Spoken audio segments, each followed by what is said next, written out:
Hello everyone, it's Just a Dad. Is the Roborock Q-Revo S Pro Just a Dad approved? It absolutely is, and you should definitely buy this robot vacuum cleaner. It does have some limitations. This is Roborock's budget line. A lot of times it's the price point. You can get a Mova P10 Pro Gen 2 that cleans better, but if you get this robot vacuum cleaner, you're definitely going to be happy with it. It has a base station that's going to automatically wash the mop pads with hot water, dry them with hot air. This robot can mop your house, vacuum your house at the same time. It does have a side brush. It doesn't extend into the corner. It does have a carpet sensor. It can raise and lower the mop pads. And the mop pad does not extend into the corner. But I do love that it has LiDAR navigation. That's going to do a good job in the Roborock app of mapping your home, put it on a schedule, lots of settings. The Roborock app is just a proven app to have. It's got a nice dustbin. This is where it's going to vacuum your house. Everything's going to go in here. It's going to come back, auto empty the dustbin into the dust bag. You got to replace that every couple months. Clean water tank, dirty water tank, you're going to fill up and replace. Now, I've purchased over 200 of these robot vacuum cleaners with my own money, and this is my honest opinion. I do use links, so if you purchase this product from a link in the video or on my website, justadadapproved.com, the product's not going to cost you anymore, but I do earn a small commission from the sale. What are some things to be curious about or fall short in? Optical avoidance sensor is okay, not the best. You're saving some money because this is not a camera, but the sensor's just okay. It will run over some cables and toys, so it could get stuck.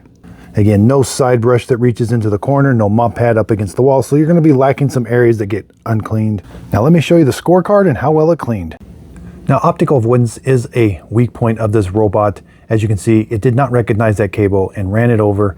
Thankfully, nothing was damaged from it, but if your home is cluttered, the robot could struggle at your home. If your house is generally picked up, it's going to do a pretty good job. Now, as you're going to see here, there's no side brush that extends. It does a good job of vacuuming. It just can't extend the side brush into the corner, and the mop pad doesn't go up against the wall. Now, it's going to do a pretty good job of mopping considering its price point. It does need about 3 passes on a big mess like this, but at least it's going to go back to the dock station, wash the mop pads with hot water, and then it can resume. It's a great budget robot. Cleanup on the Roborock is super easy. The filter's reusable here. Let it dry in the sun. Then we can clean them. Brush roller, dustbin. I love that tray is removable. All of this stuff, very easy to clean. Let it dry, and then you can start using it again. You will eventually have to replace some of these parts.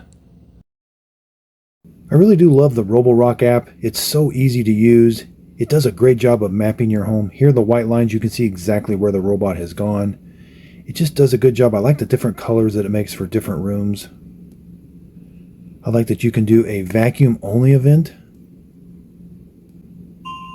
You can do a mopping only event, vacuum and mop. You can adjust the different suction levels. You can also customize how much water it puts down with this little slider scale. 1 or 2 passes, standard or tight cleaning pattern. Again, mop only event. Or you can have it do its own smart plan where it figures out how to clean your home. I like that it also gives you just enough settings to where you can go in and fine tune this for the carpet in your home, the floor cleaning settings, and also the map settings. You can go in there and edit the map. You can divide up the rooms. It's just so easy. Add no-go zones, areas where the robot is known to get into trouble. I really do love the Roborock app. It's a proven app that just works. Let's take a look at the 3-month real-world test. 8 out of 10 on hassle factor, just so easy to set up. Optical avoidance was a weak point. What are the things I love about it? Hot water, hot air, proven Roborock app, low cost to own. Shares the same parts with a lot of other robots. What to skip, no side brush reach, and if optical avoidance is your best. This is just a great budget robot vacuum cleaner for your home. So is the S Pro approved? It definitely is. This is Just a Dad approved, and I absolutely love it. Who should buy this robot? If you're on a budget, if you really like the Roborock app and ecosystem, I would skip this if you're wanting long hair cleaning or cleaning up against the wall and in the corner. This is definitely an upgrade from the QV35A because it has hot water mopping and hot air. Thanks everybody for watching. If you found this video helpful, hit the like and subscribe button. Also check out where you can find all my approved products on my website, justadadapproved.com. You'll see a little link to it here at the end of the video. If you click on that, that's going to take you right to my website.